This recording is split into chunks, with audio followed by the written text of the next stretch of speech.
Pag may mga paniniwala kang kontra doon sa gusto mo, yan na maging resistance mo. So let's say pag-asawa, naniniwala ka na mahirap makapag-asawa, kontra siya sa gusto mo makapag-asawa.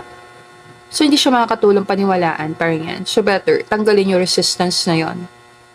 Questionan. Matatanggal ang resistance mo sa isang bagay kapag kina-question mo. Kasi pag question mo, nabibigyan siya liwanag. Hindi ko siya nakikita. So, kung may paniniwala ka na mahirap makapag-asawa kasi ang dami ng competition, totoo ba yun?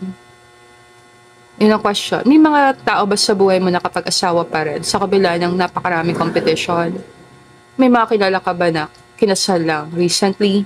Or may pamilya ka ba na magpapakasal? May mga kakilala ka ba na nasa loving relationship na hanggang ngayon sila pa rin? Ngayon, kung meron, then pwede mo i-disprove yung paniniwala mo. Okay, pwede